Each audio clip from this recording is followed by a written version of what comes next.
Assalamualaikum warahmatullahi wabarakatuh. Kami dari kelompok 6 akan menjelaskan tentang materi tentang hak asasi manusia.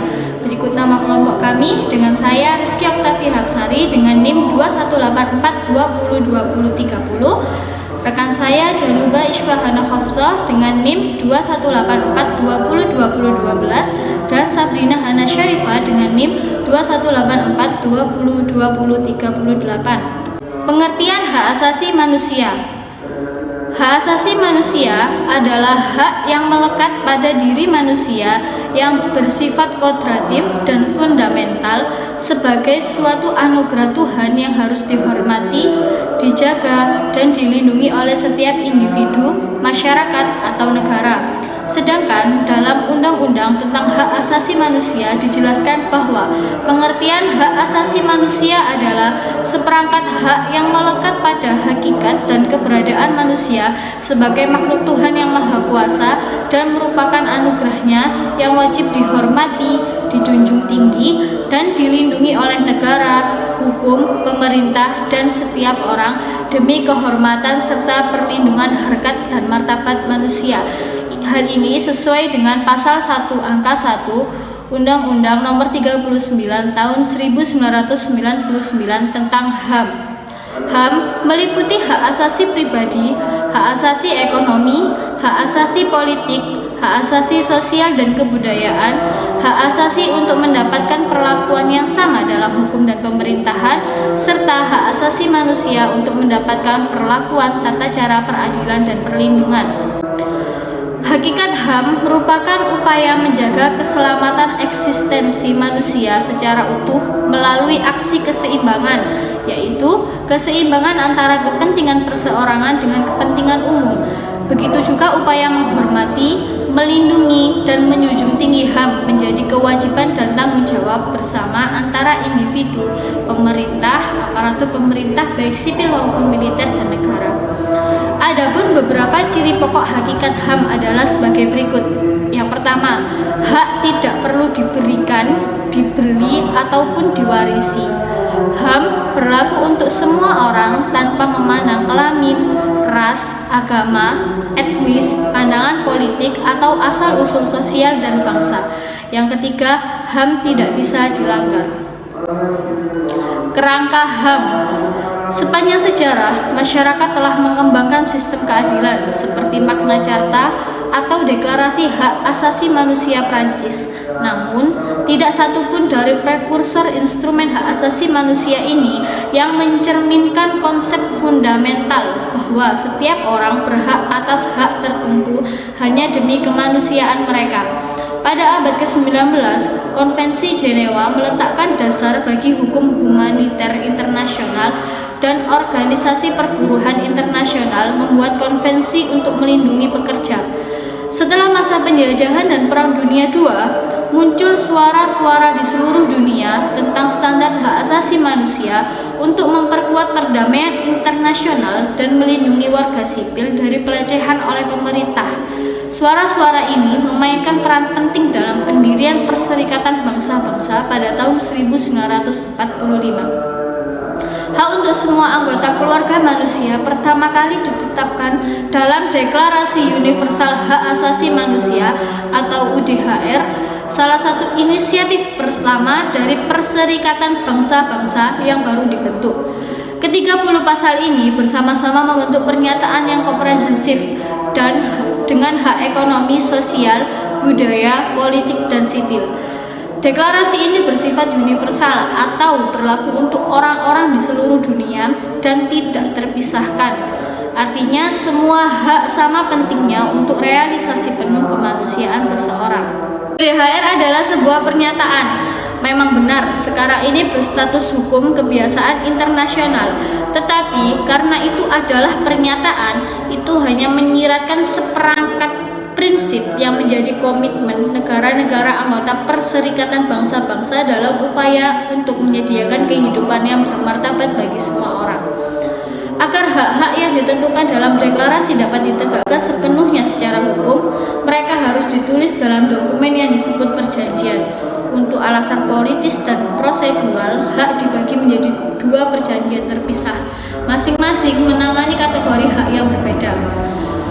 Kovenan Internasional tentang Hak Sipil dan Politik atau ICCPR menetapkan hak-hak khusus berorientasi kebebasan yang tidak boleh diambil oleh negara dari warganya, seperti kebebasan berekspresi dan kebebasan bergerak. Kovenan Internasional tentang Hak Ekonomi, Sosial, dan Budaya atau ICSCJR mengatur pasal-pasal dari UDHR yang mendefinisikan hak individu untuk menentukan nasib sendiri dan hak atas kebutuhan dasar seperti makanan, tempat tinggal, dan perawatan kesehatan yang harus disediakan oleh negara sejauh mungkin. Majelis Umum PBB mengesahkan kedua konvensi tersebut pada tahun 1966. Sejak diadopsi pada tahun 1948, Deklarasi Universal telah menjadi dasar bagi 20 perjanjian utama hak asasi manusia. Bersama-sama ini membentuk kerangka HAM Perserikatan Bangsa-Bangsa. Perkembangan pemikiran HAM. Perkembangan pemikiran HAM dunia bermulai dari yang pertama Piagam Madinah. Piagam Madinah atau biasa disebut Sahifatul Madinah atau Mitsaqu al-Madinah, juga dikenal dengan sebutan Konstitusi Madinah, ialah sebuah dokumen yang disusun oleh Nabi Muhammad SAW yang merupakan suatu perjanjian formal antara dirinya dengan semua suku-suku dan kaum-kaum penting di Yathrib, kemudian bernama Madinah, di tahun 622. Yang kedua ada Magna Carta. Magna Carta telah menghilangkan hak absolutisme raja. Sejak itu dipraktikkan kalau raja melanggar hukum harus diadili dan mempertanggungjawabkan kebijakan pemerintahannya kepada parlemen. The American Declaration. Deklarasi ini berpandangan bahwa manusia adalah merdeka sejak di dalam perut ibunya, sehingga tidaklah logis bila sesudah lahir ia harus dibelenggu. Yang tiga, The French Declaration. Tidak boleh ada penangkapan dan penahanan yang semena-mena, termasuk penangkapan tanpa alasan yang sah dan penahanan tanpa surat perintah yang dikeluarkan oleh pejabat yang sah. Dalam kaitan itu berlaku prinsip presumption of innocence, artinya orang-orang yang ditangkap kemudian ditahan dan dituduh berhak dinyatakan tidak bersalah sampai ada keputusan pengadilan yang berkekuatan hukum tetap yang menyatakan ia bersalah.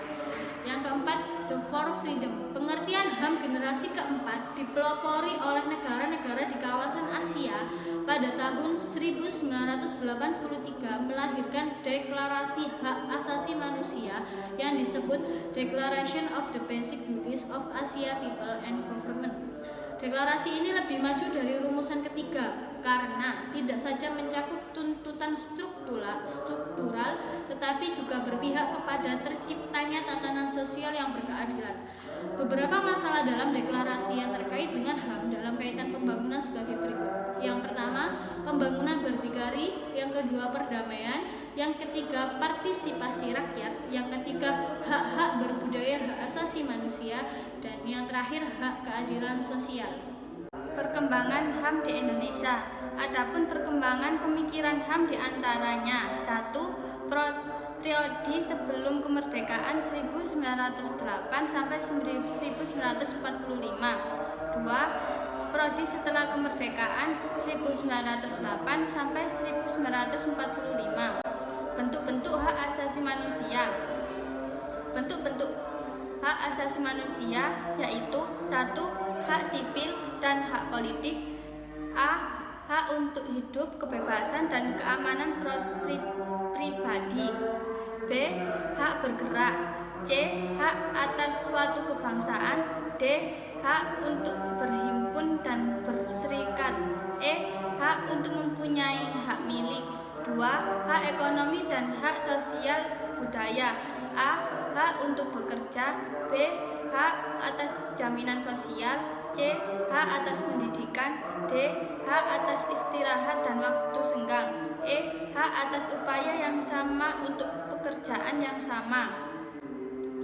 Sementara itu dalam UUD 1145 Amandemen 1-4 UUD 1945 memuat hak asasi manusia yang terdiri dari hak 1. Hak kebebasan untuk mengeluarkan pendapat. 2. Hak kedudukan yang sama di dalam hukum. 3. Hak kebebasan berkumpul. 4. Hak kebebasan beragama. 5. Hak penghidupan yang layak. 6. Hak kebebasan berserikat. 7. Hak memperoleh pengajar atau pendidikan. Selanjutnya, operasional beberapa bentuk HAM yang terdapat dalam UU nomor 39 tahun 1999 tentara HAM sebagai berikut. 1. Hak untuk hidup. 2. Hak berkeluarga dan menunjukkan keturunan. 3. Hak mengembangkan diri. 4. Hak memperoleh keadilan. 5. Hak atas kebebasan pribadi. 6. Hak atas rasa aman. 7. Hak atas kesejahteraan. 8. Hak turut serta dalam pemerintah. 9. Hak wanita. 10. Hak anak. Pelanggaran hak asasi manusia. Pelanggaran hak asasi manusia adalah setiap perbuatan yang secara melawan hukum mengurangi, menghalangi, membatasi, dan atau mencabut hak asasi manusia. UU RI nomor 39 tahun 1999 kapan dinyatakan adanya pelanggaran HAM hampir dapat dipastikan dalam kehidupan sehari-hari. Dapat ditemukan pelanggaran hak asasi manusia baik di Indonesia maupun di belahan dunia lain. Pelanggaran itu baik dilakukan oleh negara atau pemerintah maupun oleh masyarakat. Richard Flake, salah seorang pemerintah HAM, membangunkan suatu standar guna mengukur derajat keseriusan pelanggaran hak-hak asasi manusia. Hasilnya adalah disusun kategori-kategori pelanggaran hak-hak asasi manusia yang dianggap kejam, yaitu A. Pembunuhan besar-besaran. B. Rasialisme resmi. C. Terorisme resmi berskala besar. D. Pemerintah totaliter. E. Penolakan secara sadar untuk memenuhi kebutuhan dasar manusia. V. Perusakan kualitas lingkungan. G. Kejahatan dan kejahatan perang. Di samping pelanggaran HAM yang berarti yang dikenal pelanggaran HAM biasa, pelanggaran HAM bisa diantara lain pemukulan, penganiayaan, pencemaran nama baik, menghalangi orang untuk mengekspresikan pendapatnya, penyiksaan, menghilangkan nyawa orang lain, dan lain-lainnya. Berikut ini contoh-contoh kasus pelanggaran HAM yang pernah terjadi di Indonesia. A. Kasus Marsina. B. Kasus Tragedi Semanggi. C. Kasus Bom Bali. D. Kasus Tanjung Priuk. E. Kasus pembunuhan Munir. Hak asasi manusia di Indonesia. Konsideras UU nomor 39 tahun 1999. Hak asasi manusia merupakan hak dasar yang secara kodrati melekat pada diri manusia, bersifat universal dan langgeng. Oleh karena itu harus dilindungi, dihormati, dipertahankan, dan tidak boleh diabaikan, dikurangi atau dirampas oleh siapapun. Hukum material hak asasi manusia menunjukkan kemajuan pengaturan yang diklaim sebagai era baru dalam penegakan hak asasi manusia di Indonesia adalah 1. Pasal 28 UU 1945. 2. UU nomor 39 tahun 1999. 3. UU nomor 26 tahun 2000. 4. PP nomor 2 2002. 5. PP nomor 3 2002. Di dalam UUD 1945 setidaknya terdapat 5 pasal yang secara langsung menyatakan perlunya perlindungan bagi hak asasi manusia, yakni pertama, hak kesamaan kedudukan di depan hukum dan pemerintah, pasal 27 ayat 1. Kedua, hak atas pekerjaan dan penghidupan yang layak, pasal 27 ayat 2. Ketiga, hak mengeluarkan pendapat, berkumpul, dan berserikat pasal 28. Keempat, hak untuk memeluk agama pasal 29. Kelima, hak untuk mendapatkan pendidikan pasal 31 pada amandemen kedua UUD 1945.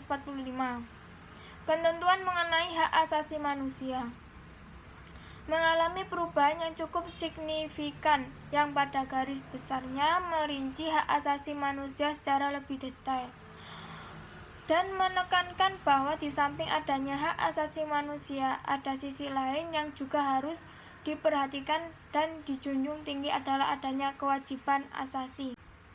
Kelembagaan HAM.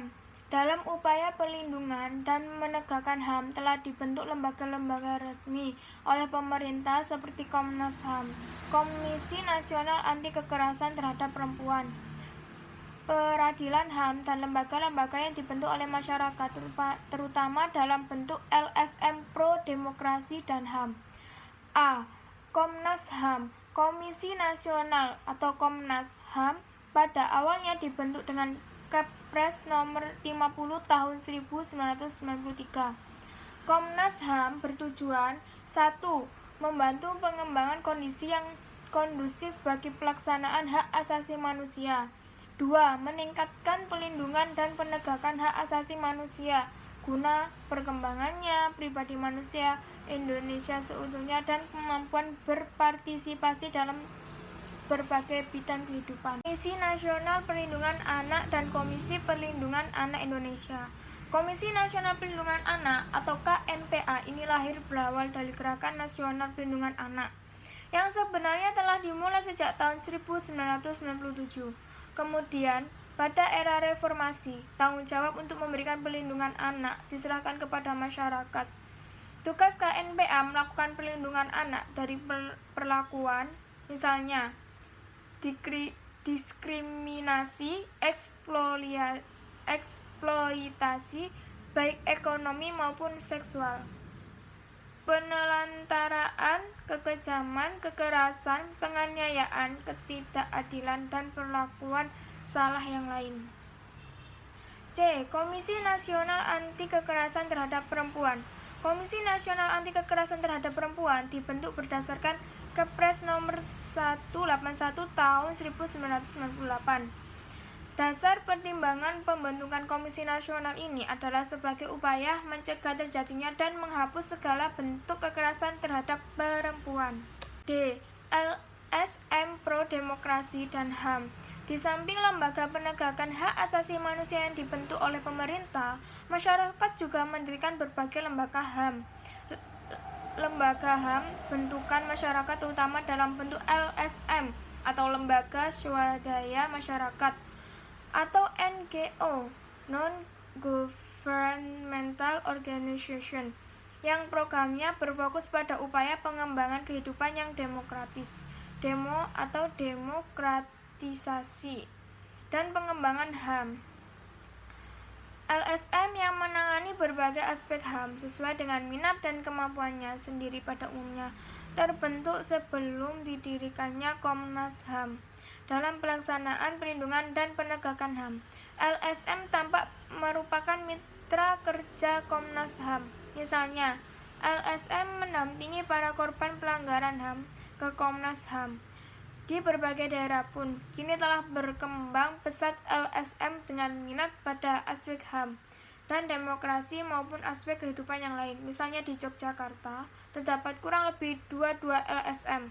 LSM di daerah Yogyakarta ada yang merupakan cabang dari LSM pusat nasional, juga ada yang berdiri sendiri. Sekian, terima kasih dari kelompok 5.